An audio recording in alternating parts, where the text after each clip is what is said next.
ఆకాశవాణి ప్రాంతీయ వార్తలు చదువుతున్నది కోన్రు భరత్ రత్నాకర్. ముఖ్యాంశాలు.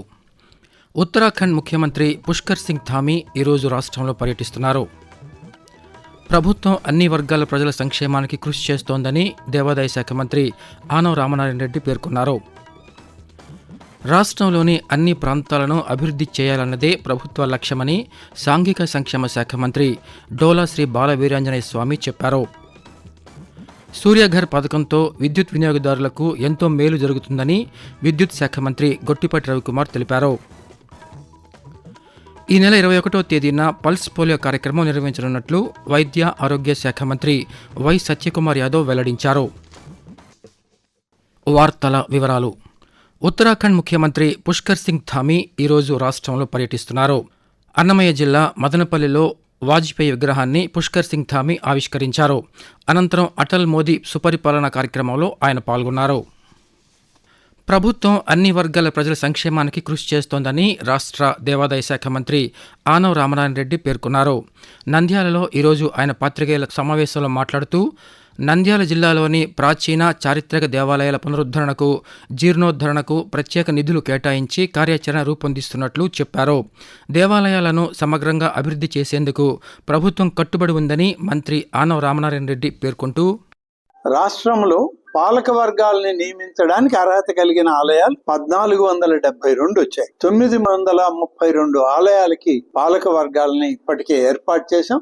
97 ఆలయాలు కోర్టు కేసుల్లో ఉన్నాయి. ఇక 443 ఆలయాలకి మేము పాలక వర్గాలను వేయడానికి ఇప్పటికే అన్ని చర్యలు తీసుకున్నాం, నోటిఫికేషన్లు ఇచ్చాం. త్వరలోనే ఈ ఆలయాలకు కూడా పాలక వర్గాలను ఏర్పాటు చేసి ప్రతి ప్రాంతంలో ఉన్నటువంటి ఆలయాల పరిరక్షణలో పెద్ద ఎత్తున కృషి చేస్తున్నాం.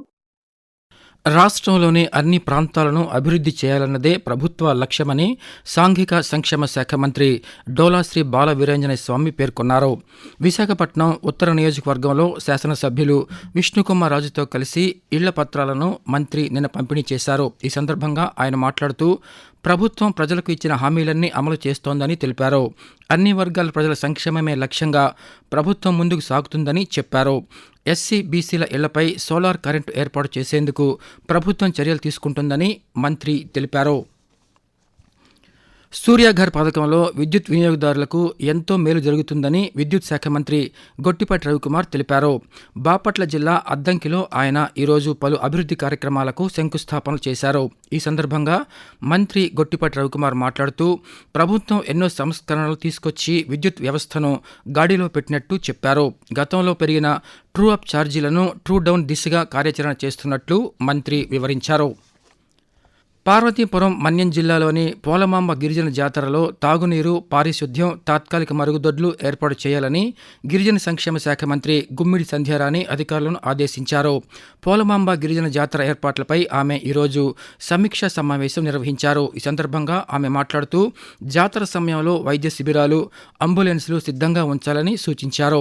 ప్రజలు, ఆలయ కమిటీ అధికారులు సమన్వయంతో జాతర విజయవంతం చేయాలని కోరారు. ఆకాశవాణి ప్రాంతీయ వార్తలు వింటున్నారు.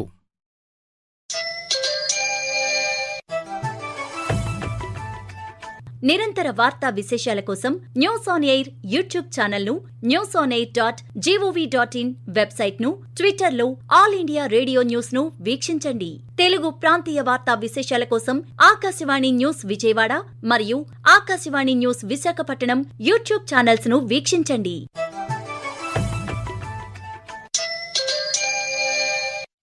జాతీయ స్థాయిలో ఈ నెల 21వ తేదీన నిర్వహించనున్న పల్స్ పోలియో కార్యక్రమంలో భాగంగా ఆంధ్రప్రదేశ్లోని 54,07,663 మంది 5 ఏళ్లలోపు చిన్నారులకు పోలియో చుక్కలు వేయనున్నట్లు వైద్య ఆరోగ్య శాఖ మంత్రి వై సత్యకుమార్ యాదవ్ తెలిపారు. ఇందుకోసం 38,267 కేంద్రాలను ఏర్పాటు చేసినట్లు ఒక ప్రకటనలో పేర్కొన్నారు.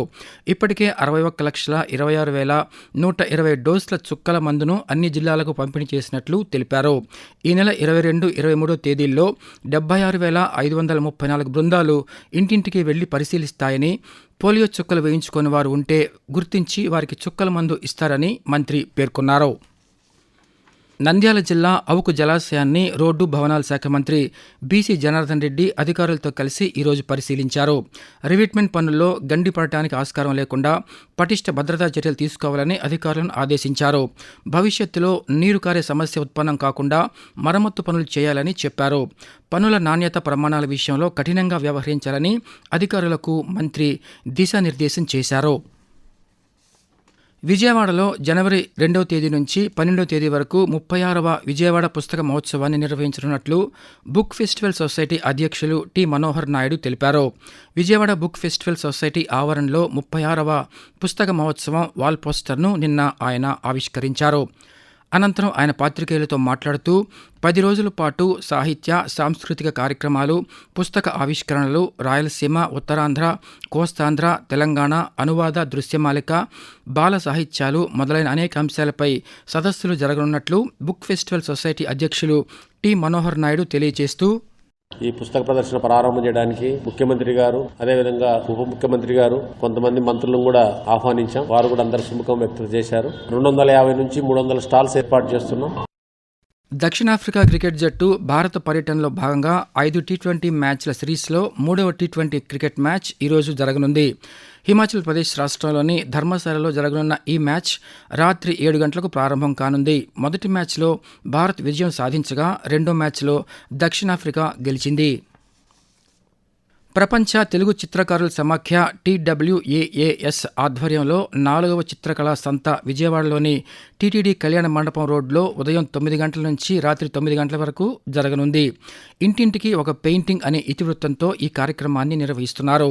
సామాన్యులకు చిత్రాలను అందుబాటులోకి తీసుకురావాలనే లక్ష్యంతో 200 మందికి పైగా కళాకారులు చిత్రించిన వేల పెయింటింగ్లు ప్రదర్శిస్తున్నారు.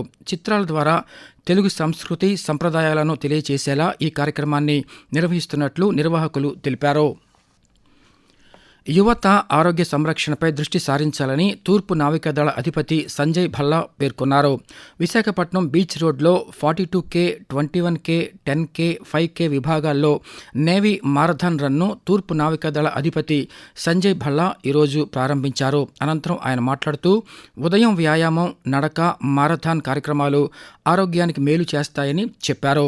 ఆర్కే బీచ్ నుంచి భీమిలి బీచ్ వరకు జరిగిన మారథాన్ రన్లో 18,000 మందికి పైగా ఈ పోటీల్లో పాల్గొన్నారు.